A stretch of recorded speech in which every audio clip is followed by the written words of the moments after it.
They say the worst decisions in life are often made in moments of crisis. I learned this lesson the hard way at 35, watching my tech company slip through my fingers while spending endless nights in hospital corridors. But let me start from the beginning. I'm Michael Chen, founder and former CEO of ByteSecure, a cybersecurity startup that went from my garage to a $50 million valuation in just 4 years. Former CEO, those words still taste bitter in my mouth.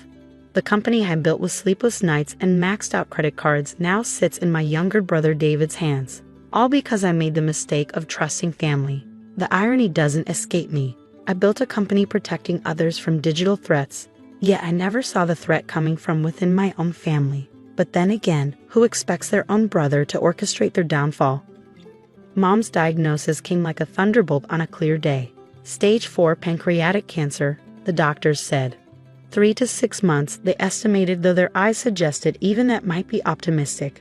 I still remember standing in that sterile hospital corridor, the fluorescent lights casting harsh shadows as my world tilted on its axis. "Michael, I need you." Mom's voice was barely a whisper, her small hand clutching mine with surprising strength. "Don't leave me alone in this place." How could I say no? This was the woman who raised us single-handedly after Dad died, who worked 2 jobs to put me through engineering school, who believed in my crazy dream of starting a tech company when everyone else called it risky. She'd sacrificed everything for us. Now it was my turn to be there for her. David, my younger brother by 3 years, stood in the corner of the hospital room, his designer suit a stark contrast to my rumpled t-shirt and jeans. He'd flown in from New York, where he worked as an investment banker, all polished surfaces and sharp edges. "You can't abandon the company now," he argued later in the hospital cafeteria, stirring his untouched coffee. "ByteSecure is at a critical growth stage. The board won't understand." "It's Mom," I shot back, running a hand through my disheveled hair. "She needs someone here full-time. The hospitals, the treatments, the paperwork, it's overwhelming." "Then let me help," David offered, his voice softening. "You handle Mom's care, I'll step in temporarily at ByteSecure. Just until she's better." I should have seen the calculated look in his eyes, should have remembered how he'd always envied my success, how he'd made snide remarks about lucky breaks and being in the right place at the right time. But I was exhausted, worried about Mom, and desperate for a solution. "Just temporarily," I agreed, pushing away the nagging doubt in my gut. "And you'll keep me in the loop on all major decisions." David smiled, reaching across the table to squeeze my shoulder. "Of course, big brother. We're family." Family. That word would come back to haunt me. The next 3 months became a blur of hospital corridors, chemotherapy sessions, and endless consultations with doctors. Mom's condition deteriorated rapidly, each day stealing more of her strength. I spent every moment I could with her, reading her favorite books, showing her photos from my travels, reminiscing about childhood memories. Between managing her care and trying to get some sleep, I barely had time to check my work emails. David sent regular updates, but they were always vague. "Everything's fine. Board's happy. Focus on Mom." I trusted him, or maybe I was just too overwhelmed to dig deeper. Then came the shareholders meeting I couldn't attend because Mom was having a bad day. The next morning, my phone exploded with messages from the board members. David had convinced them that my extended absence showed a lack of commitment to the company. He presented himself as the stable alternative, the one who'd been keeping the ship afloat while I was distracted with personal matters. The board voted to make him permanent CEO.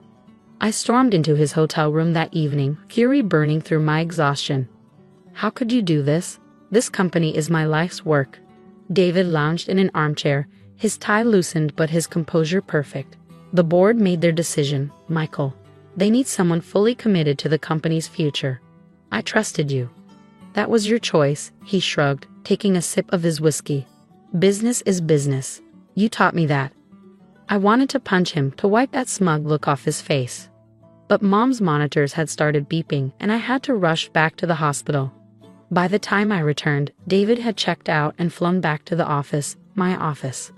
The next few weeks were a special kind of hell. Mom's condition worsened rapidly and I watched helplessly as cancer consumed her body. During her lucid moments, she'd ask about the company and I'd lie, telling her everything was fine. She had enough burdens without knowing how her sons had turned against each other. The morning Mom died, the sun was just rising over the city skyline. I held her hand as she took her last breath, her fingers going slack in mine. David arrived 2 hours later, his suit as impeccable as ever. "I'm sorry for your loss," he said formally, as if speaking to a stranger rather than his brother. I didn't respond. What was there to say? The funeral was a blur of black suits and murmured condolences.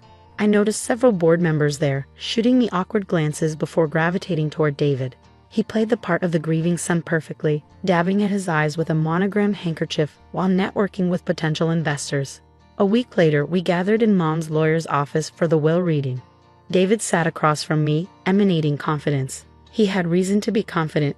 He'd always been Mom's favorite, the one who called regularly, sent expensive gifts, took her on luxury vacations. I've been too busy building my company to compete with his grand gestures. Mr. Patterson, Mom's lawyer for the past 20 years, cleared his throat and adjusted his glasses.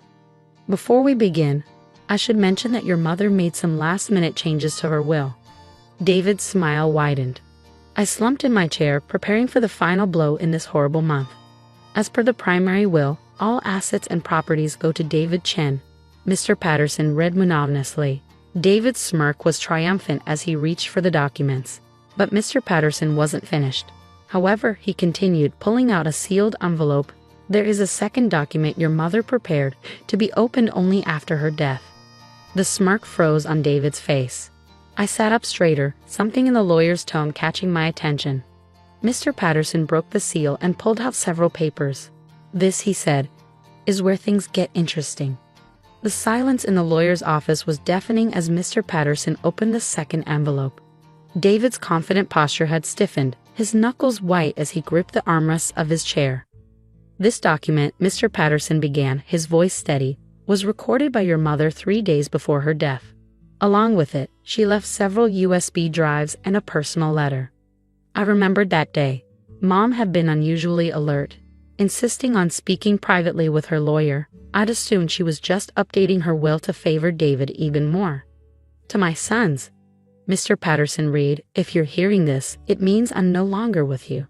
David, I know what you've done." The color drained from David's face. "I may have been dying, but I wasn't blind. While Michael sat by my bedside, I watched you systematically dismantle everything he built. I saw the board meeting minutes, the altered financial reports, the emergency shareholder votes scheduled when you knew Michael couldn't attend." My head spun. Mom had known? All this time. On these USB drives, the lawyer continued reading, "You'll find copies of all original company documents, unaltered financial statements, and recordings of every conversation David had in my hospital room when he thought I was sleeping. He made quite a few interesting phone calls, planning his takeover." David jumped to his feet. "This is ridiculous. She was on heavy medication. None of this would hold up in court." "Actually," Mr. Patterson interjected, "your mother was of completely sound mind when she recorded this. We have medical evaluations to prove it. She also took the liberty of forwarding copies of everything to the SEC." I sat there, stunned, as Mom's voice continued through Mr. Patterson's reading. "Michael, my devoted son, I'm sorry I couldn't tell you what was happening. I needed David to believe his plan was working. You see, while you were taking care of me, I was taking care of you." Tears blurred my vision. Even on her deathbed, she'd been protecting me. "David," the letter continued, "I'm disappointed but not surprised. You've always wanted what your brother had without being willing to work for it. You chose greed over family, and now you'll face the consequences." Mr. Patterson pulled out more documents. Mrs. Chen filed a detailed report with the SEC documenting the hostile takeover and securities fraud. She also left instructions with the board's ethics committee. Everything should be hitting the fan right about. He checked his watch now. As if on cue, both our phones started buzzing. Mine showed messages from board members and news alerts. David's face went ashen as he read his screen. "No," he whispered. "No, no, no." I opened the news alert. ByteSecure CEO under investigation for securities fraud. Board announces emergency meeting. "You'll find," Mr. Patterson continued calmly, "that your mother's primary will leaving everything to David was essentially a trap. By accepting it, He also accepted liability for several fraudulent property transfers he initiated while she was hospitalized. Quite clever, really. David lunged for the door, but two SEC agents were already waiting outside. I watched in shock as they read him his rights, his designer suit suddenly looking like costume armor crumbling away. "One last thing," Mr. Patterson said, handing me another envelope. "Your mother's actual will. Everything goes to you, Michael, including her controlling shares in Byte Secure that David didn't know about. She bought them quietly over the years, believing they might be needed someday." Inside the envelope, I found a handwritten note from Mom. "My dearest Michael, I know you'll probably be angry that I let this play out instead of stopping it sooner, but some lessons need to be learned the hard way. David needed to face consequences, and you needed to see that sometimes the people closest to us aren't who they pretend to be. You have a good heart, son. That's your strength, not your weakness, but good hearts need protection sometimes. Consider this my final act of motherly protection. Take care of Byte Secure. It's yours, truly yours now. And remember that success means nothing without integrity. All my love, Mom." The next few weeks passed in a whirlwind. David was indicted on multiple charges of securities fraud and corporate espionage. The board, faced with evidence of their complicity in the hostile takeover, resigned en masse. I returned to Byte Secure as CEO, this time with a deeper understanding of both business and human nature. 3 months later, I sat in my rebuilt office, looking at Mom's picture on my desk. The company was stronger than ever, our reputation actually enhanced by how transparently we handled the crisis. David was awaiting trial, our family permanently fractured, but the truth finally exposed.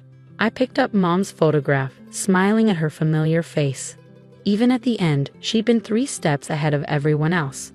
She taught me one final lesson: sometimes justice comes quietly, delivered not with angry confrontations, but with careful preparation and perfect timing. Last week, I received a letter from David's lawyer. He wants to meet, to apologize, to make amends.